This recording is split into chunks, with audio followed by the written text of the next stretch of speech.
How has infertility changed your relationship with your partner? That person can be the one person in the whole world that really knows what's going on with your family building journey. And that can be both amazing support and also really difficult when you're having tough feelings. Today, we're going to dive into this tough part of infertility and learn from a man's perspective. I have an exciting guest here today, Jared Walker, who's written an incredible book that allows us to talk about all the feelings that come up with infertility. Welcome to Brave and Curious. I'm your host, Dr. Lora Shahine, double board certified OBGYN and reproductive endocrinologist. Let's stay brave and curious together. Today, I am curious about the impact of infertility on a relationship between a couple and learning more from a man's perspective. I'm excited to have today's guest on the show. Author Jared Walker is going to reflect on his 7+ year journey through infertility and an incredible book that he and his wife authored together to help us process feelings and impact of infertility on relationships. Welcome to the show, Jared. Thank you so much for having me. I appreciate it. I've been following you on TikTok and kind of have loved your book. And so I'm so excited to kind of get to know you better and have our listeners get to know you a little bit better as well. And first, I'd love to just describe the book to people. So like I have it here. If you're on YouTube, you can kind of see these beautiful illustrations, and it's kind of like a, not like a big, thick book. It sort of has the feel of almost like a children's book. So I'm just kind of leafing through it a little bit with beautiful illustrations and kind of simple words. But can you describe the book a little bit to people that can't actually hold it in their hands? So The Empty Nest is a book I wrote for my wife. We've been going through infertility for almost 7 years now. And it is a story about two ducks that are trying to start a family. And their eggs never hatch, and they kind of watch as their friends, families grow and all of that. So it's just kind of a raw interpretation of, I guess, obviously our story, but a lot of other people's stories. Yeah, I really could relate to a lot of the different scenarios. Watching other ducks in the pond, have their little ducklings and sort of feeling left behind. There's a lot of really poignant examples. And I'm curious, it reminds me a lot of other children's books that I've read, but it's dealing with really heavy and deep emotional feelings that people have kind of through fertility. And I'd love to know a little bit more about you and your wife and your journey, kind of the inspiration for this book, and whatever you're comfortable sharing, Jared. I just would love to know a little bit more about how this book came about. Yeah, I started journaling this book kind of into existence. So this was, I have no intention of starting to write a book or to share this with anyone except for my wife. So it was, we got married and started trying to have children about 7 years ago. And it was like maybe a year in, we had our first positive pregnancy test. And it was actually it was on Christmas Day. So it was just this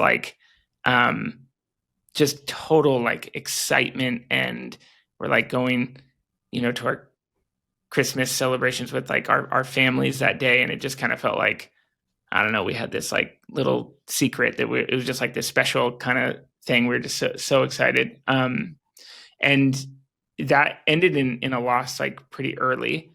And we were super obviously devastated on that, but it was we hadn't been trying for that long. Such a magical moment, though. And you're just imagining this story, we found out on Christmas Day. And then you're imagining when the baby's going to be born. And you can't not project into the future. Did you share with family members on Christmas, or were you guys going to wait? We were going to wait. So yeah, it was just it was so early, we were okay, let's kind of calm down.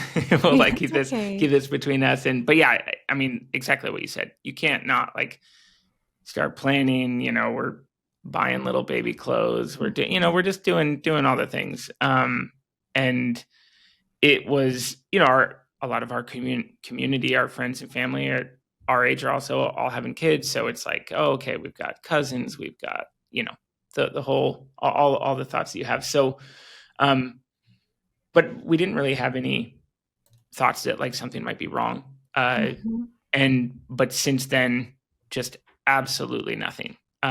So that Mm. has been, you know, how long do you go until you start, asking questions? What's going on? Like, when do you go see a specialist? So like we're kind of having all of those conversations that are, conversations you don't think you're ever going to have. So we both went to the doctor, and everything kind of was like, oh, everything's fine. Like then, Mhm. nothing's wrong.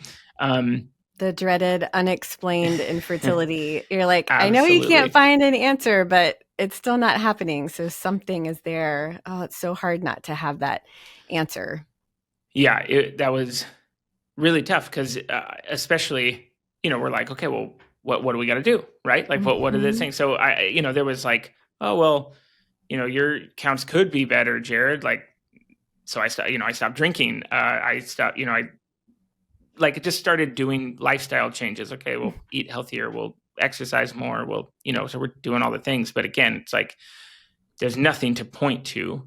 Mhm. And time went on, and we then ended up going and seeing specialists and fertility clinics, and then again, like nothing is like uh showing as like, oh, this is a problem. So we then go, to the naturopathic Mhm. doctors, and we go, we're just jumping through all the hoops trying to figure out like what is going on. Is Yeah. I'm like getting acupuncture and just like doing all the things that are like, I have no idea if this is going to do anything, but we're just Yeah. like kind of trying to find our way. So Well, and um I see that in the book too. Like I see the little duckling couple, trying different things and sort of saying like, okay, I want to, figure out what's wrong with me in order to fix it so that we can stop, having this grief and like have the mhm. family. So I see that in the a book. It's so relatable. Thank you. It's so yeah, it just was. I started over time.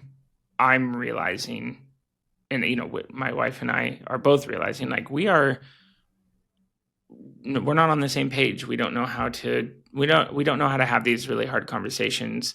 We're not grieving the same way. We're not connecting in the way that we had. And when we argue, a lot of the times it's about this, and when Mhm. just a or grief shows up for one of us and it's not showing up for the other in that moment. And it's like, hey, what the heck? What's wrong with you? Why aren't you, feeling this with me? Or whatever it is. Yeah.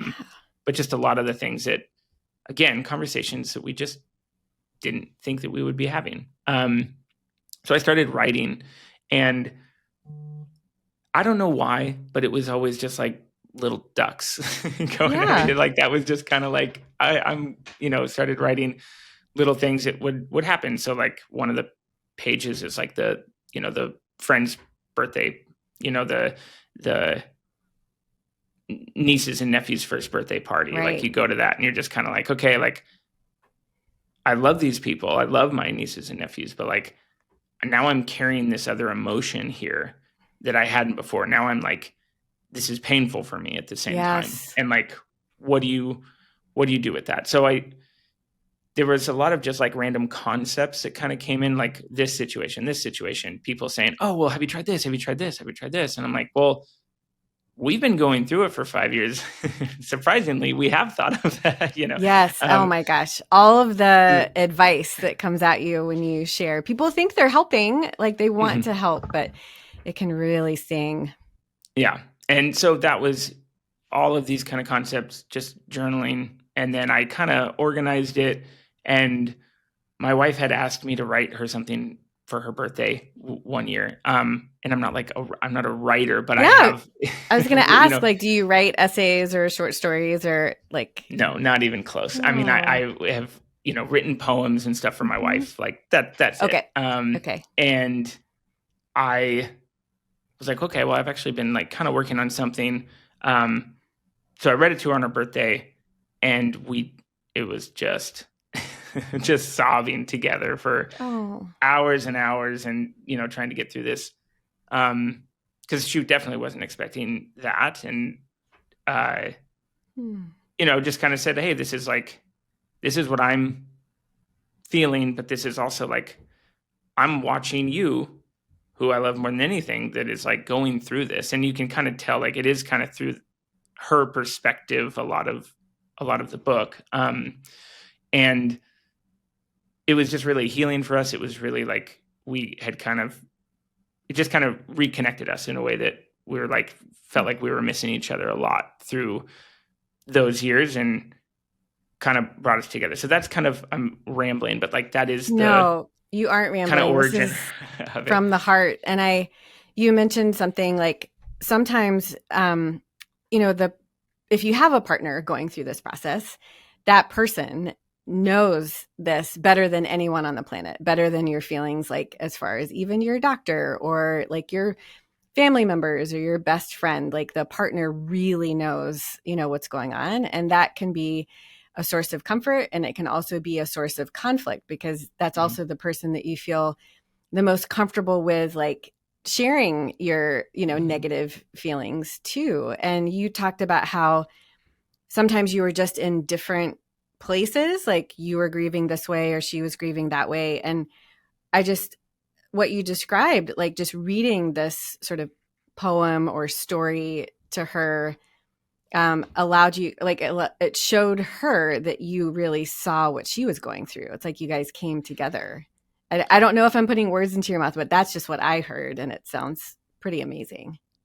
Yeah, I think that there was a loneliness to it that, and I would assume that other men going through this, like, or their partners kind of feel this. Like, I think that people in general have a very hard time talking about infertility, Oh and just yes. like, but then when you look at like men and how they are going to approach this conversation, um, it is not the same.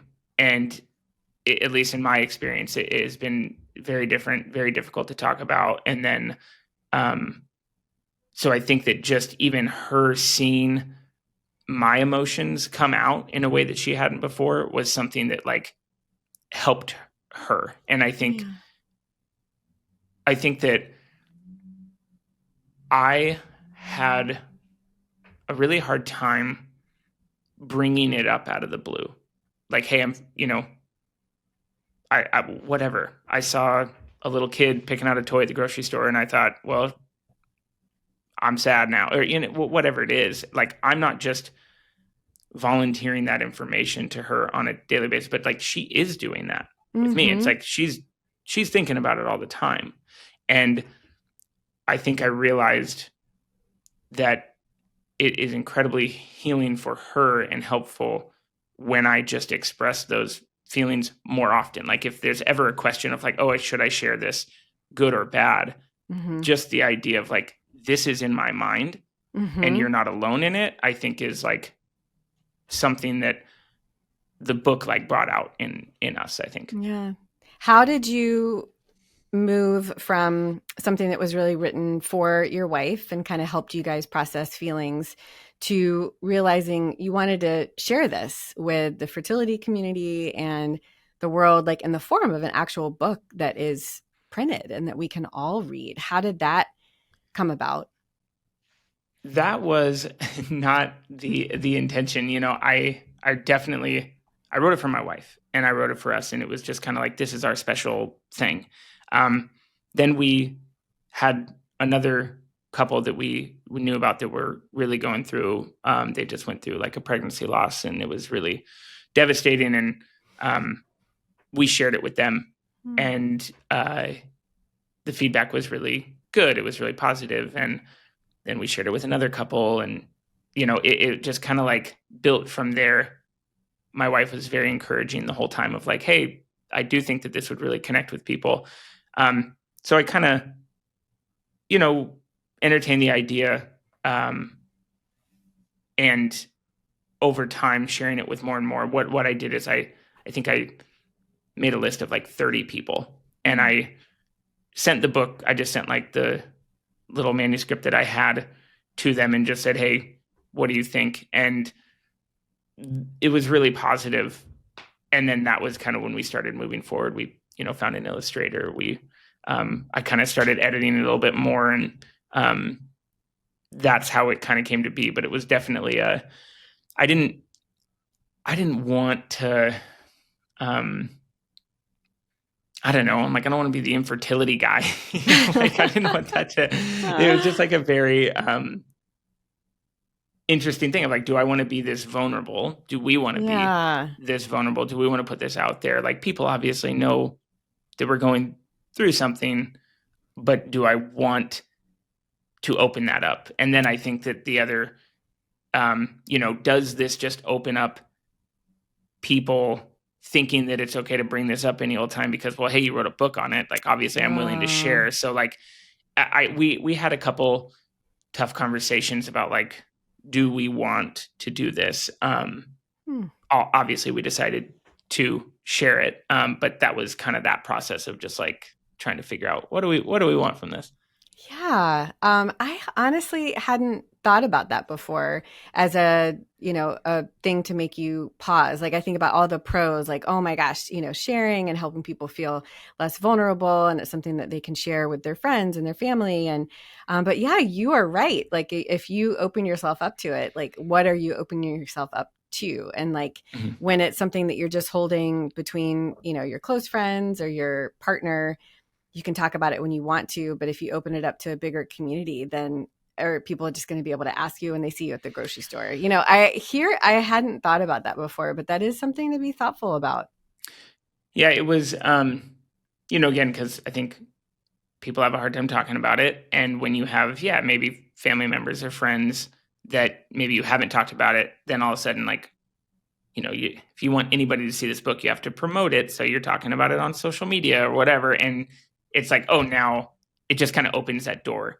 Yes. And I think that at the beginning, if you look at like the TikTok accounts, it's all faceless completely. Like, it was just pictures of the book. Nobody knew it was me. Nobody knew anything, and somebody told me, they're like, hey, if you want your videos to get more traction, like, show your face. And I was just like, I don't really want to do that.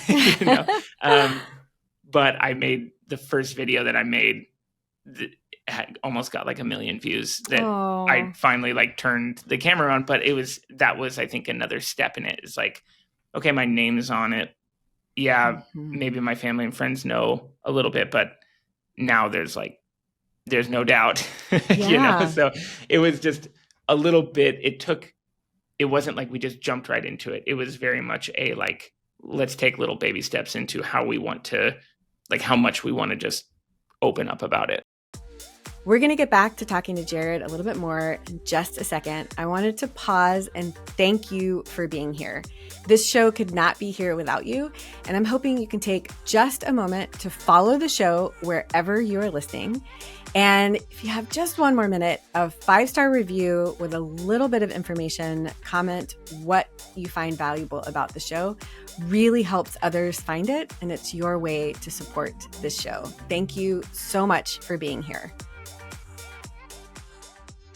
Have you found that by getting vulnerable and opening up that you have received support in areas that you were surprised? Are there people in your life that sort of have come forward to you and say, wow, like, I really appreciate you sharing this. I hadn't told you yet, but like, we've had, multiple miscarriages and just really appreciate your doing that.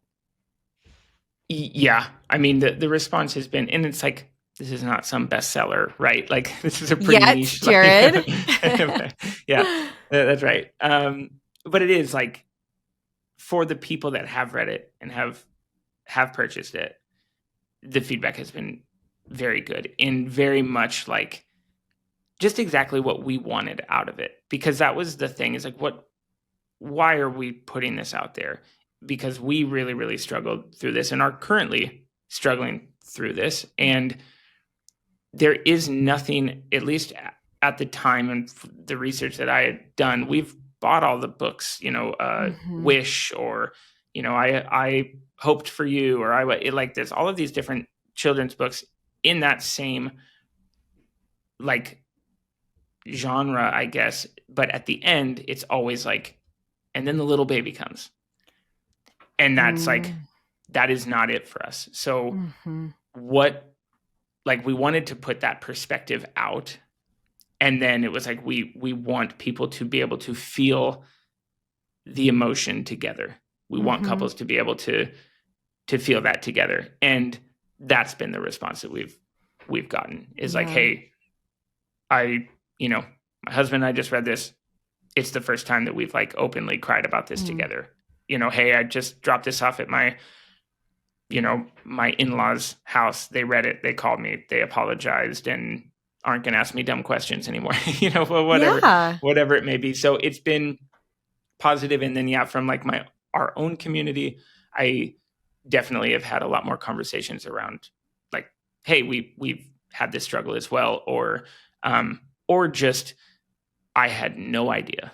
Yeah. And no idea that we were struggling with that, but I had no idea how that could feel. And I think I got a little glimpse into it, and, just able to have those types of like, I see you, I'm here for you, I'm so sorry kind of conversations. Yeah. And in a day and time where it feels like so much of society is so polarized, like kind of bridging that gap between people who've never struggled with infertility and don't understand why someone might need help, building their family, for people who are struggling and feel that sense of shame and vulnerability, like to have a way to come together and talk about it.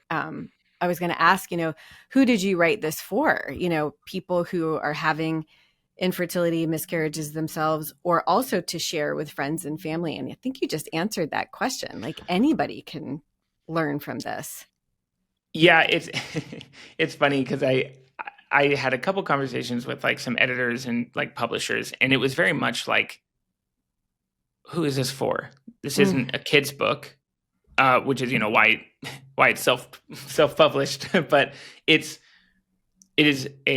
it might look like a children's book, but for me, when I first read it, it was like, this is for other couples that are going through this or that have gone through this.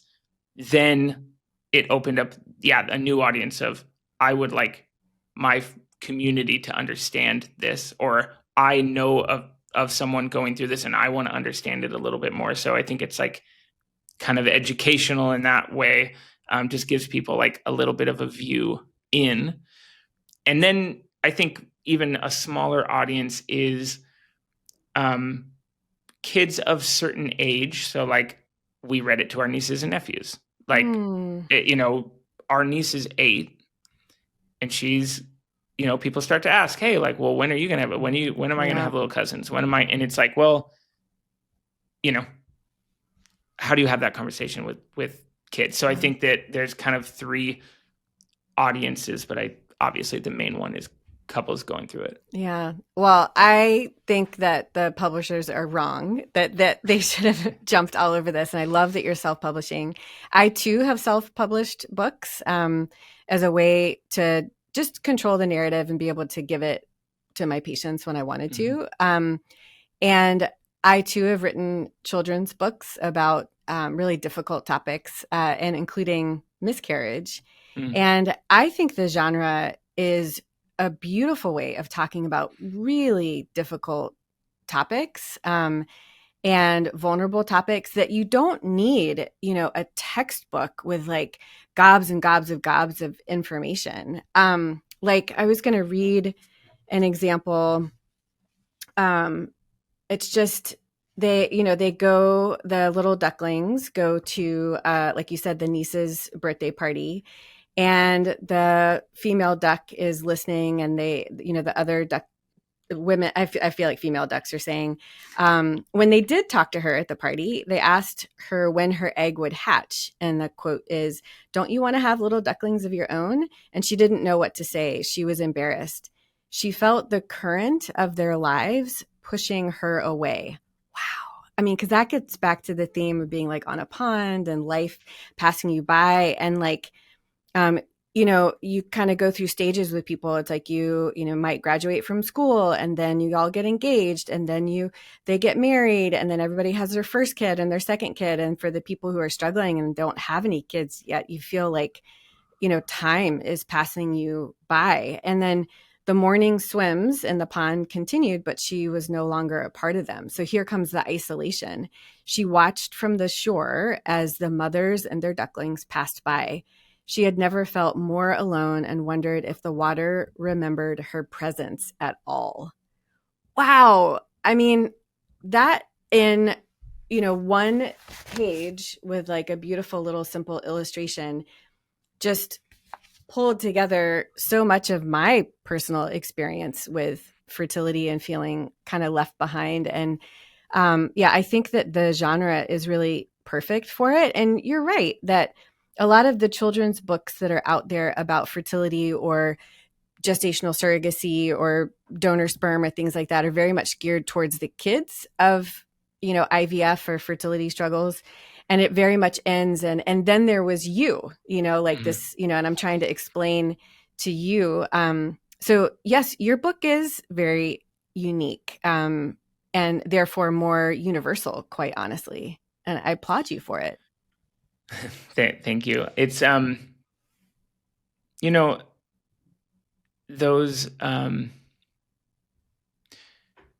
those have been like some of the pages, that people kind of call out, like, hey, I finally kind of feel seen in this. And it's like, it's so hard not to get emotional on this, but, It's okay.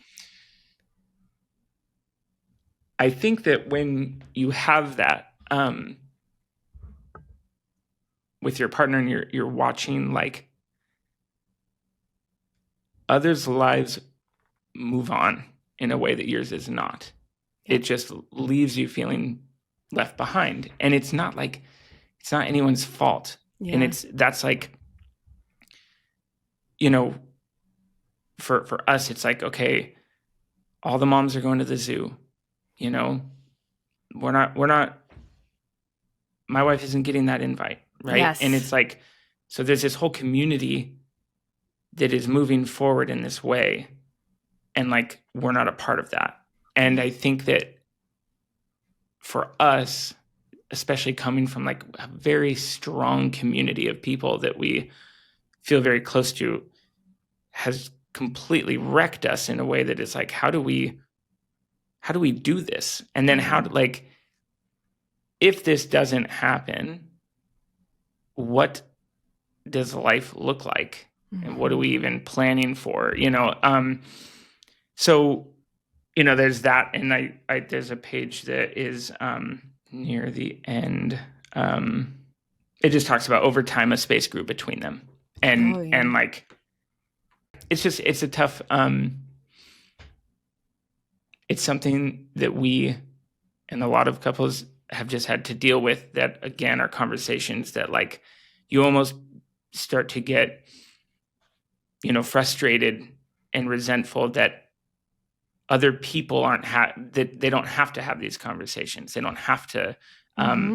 So it just becomes like a frustration. And again, it's like, it's not their fault, but how do we deal with this? And then, obviously we go to therapy and we do that, you do all the things, but it's like trying to navigate this has been a nightmare. And I think that, yes, this book has helped, but still, still sucks a lot of the time. So it's, I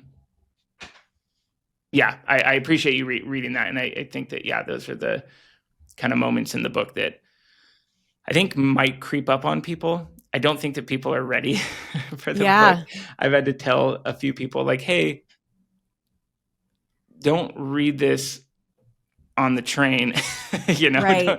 don't read this. I sent it to my brother, before nobody knew that it was that I was doing it. And I was just like, it was the first time I was telling my family about it. And I sent it to my brother. I said, hey, like when you have a second, read this and, maybe we can chat afterwards or whatever. And he's like at the beach with all of his friends.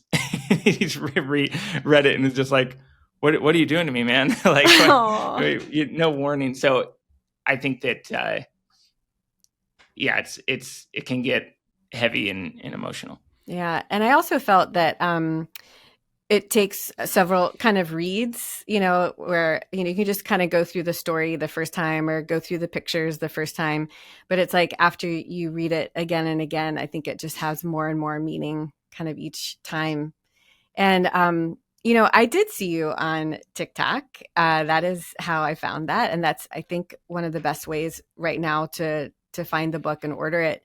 And it really did make me pause when I saw that a man had written this. I feel like there's a lot of women speaking out about their personal fertility journeys and sharing their stories or their Instagram accounts. And this is happening to 50% of the population as well. But to hear you put yourself out there and be a voice for this and to share this story that you wrote for your wife and the rest of the community, it really did make me pause. And I think it is really important to hear what it's like from a man's perspective, that you're going through this, with your wife, and it is your journey, but just how different the experience can be between men and women. And just, would you have any insight or want to reflect on that for a minute? Oh man, this is a question I've been asked a couple times, and I think I struggle with this because I looked at my TikTok analytics the other day, and I think that it's like 97% of my followers are female, and that makes sense. Yeah, it's, but also like just shows the problem. Once again, it's like, okay, men not only will they usually not talk about it, they won't even consume this type of content. It's just like, that's kind of interesting. And I think that voice is obviously important, which was another thing that I was kind of like, I do not want to be some guy that's like, what we really need is like the male perspective on this. Like that was not like the intention of it, but I think that people seeing a guy talk about it does cause them to pause just a little bit. And then also, like, I've had a lot of people comment or, send me messages that are like, I just sent this to my husband. Like he would never see this. This would never pop up on his timeline, his right? Algorithm or whatever. Exactly. And so, I think I haven't really like spoken out on this specifically. Like I've mentioned in a couple of videos, like, hey, it's really hard for guys to talk about this, but I'm like, I'm not, encouraging, hey man, like you should talk about this or whatever. But it is something that I do see, like the entire, like I didn't know that there was such a large, like, IVF, TTC, like pregnancy loss, like there's all of these, hashtags and groups and support groups and all that. And I'm looking through them like, I'm the only freaking dude in here. Like, what is going on? So I think that I don't really have anything, enlightening to say about it, other than like, I have noticed it so strong that, that it is a hard subject to tackle for men. And I, hope that can change. I hope that this book can maybe help with that. I hope that, it's not such a like off limits issue. Yeah. I will say that when I'm having new patient visits and consults, that both partners are always invited, and most of the time partners will come to the sessions. And of course we're talking about the test results and the treatment options and all that, but I always try to set aside time to really talk about mental health. And I try to pause for a second and turn to the male partner and sort of say, hey, this is happening to you too. Like, how are Mm-hmm. you finding support and still finding joy in your life through this process? And a lot of times the reaction is like shock that I even talk to them, Mm-hmm. or it's sort of like, oh, well, this is all about her. Like, she's the one with the uterus and the ovaries and the, you know, doing the pregnancy tests and the shots or whatever. And I'm just here to support her and everything that she's going through.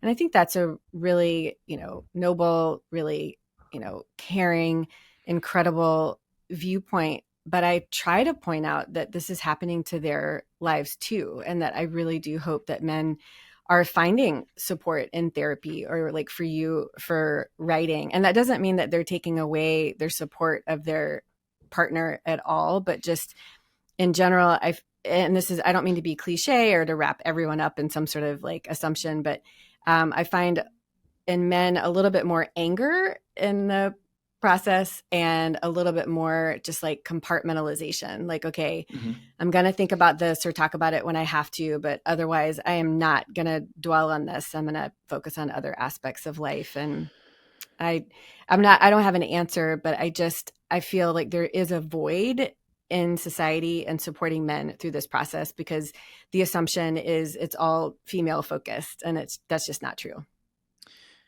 Yeah, I think I think that's a very generous way to think about it, as far as from the male perspective. Like, oh, this is like what I think is a huge problem in this space is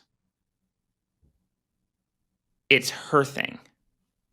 Like, this is her thing, Mm, and it's like it's not, because one of the things that came up for my wife and I is it's like no one no one is asking me like, well, what are you doing to get healthier? To It's mm, like that page where her friends come and, oh, have you tried, you know is your nest warm enough? It's yeah. like no one is questioning the men. Mm-hmm. It's always, even if the problem does lie, like if it's not unexplained, it is always pointed at the woman, is like, Mm-hmm. well, what's the problem here? Mm-hmm. And I think that, speaking of isolating and feeling alone and pressure, and a lot of that, I think, is, a big way that, like, frustration and resentment can come in, because like everybody's looking at me, but like you said, this is us. And I think that, we how do I even say that? It's like men need to just do a better job at not making our partners feel as if they are carrying the entire weight of it. Mm-hmm. And I think that just comes up. It's like, it's almost like a natural thing. It's like, oh, are you going to go to your appointment? Are you going to go do your thing? So Mm-hmm. anyways, I don't know. That's like I don't know. I'm not trying to beat up on guys Oh right now, but I, no. I think that was something that I had noticed, because again, Yeah, it's a good no one has point. ever asked me about like what I'm doing. Nobody's even considered that it would be my issue, that I need Oh to be the yeah. one going and doing the appointments and the thing. It's just like, well, Yeah. she'll figure it out, kind of thing. And I think that that's like can be pretty damaging to women going through it.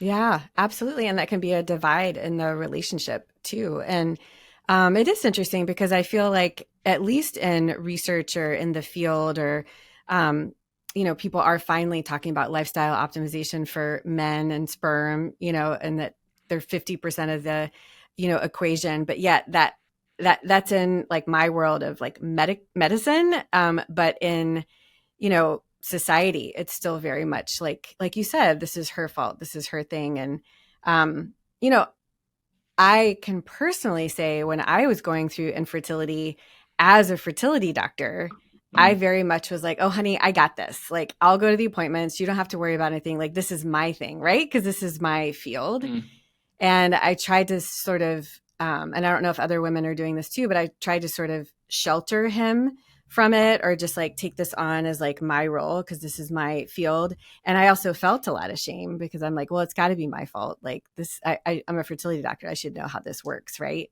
And so women also, I hope, are hearing this and sort of realizing that like don't do like what I did, like learn from me, like, you know, encourage your partners to go to the appointments and kind of talk about it and even ask the doctor like, hey, what can we both do to optimize our health and our reproductive health? And just that what you just brought up is very interesting. I think it takes communication on both sides.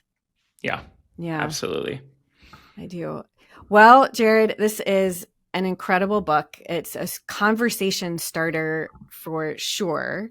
And how do people find it? How can people get this book? How can they give it to their friends and family? Thank you. It is on Amazon and it is on TikTok Shop. So those are the two places. I'm trying to get it out there more. There's a couple very tiny bookstores in the Pacific Northwest that might have it, but that's where you can purchase it right now.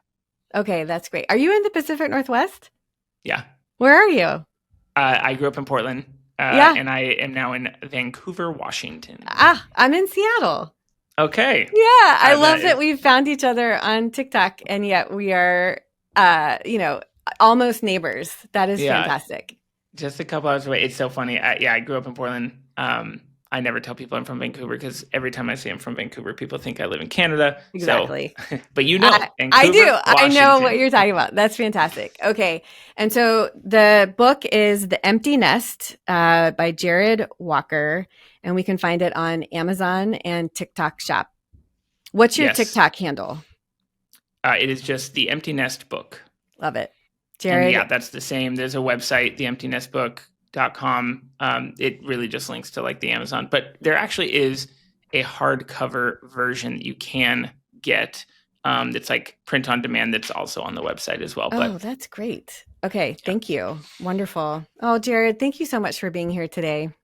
Oh, thank you. I really appreciate you having me on. I hope you enjoyed this conversation today with author Jared Walker and his book, The Empty Nest. I absolutely love this book. I feel like you can read it on multiple different levels.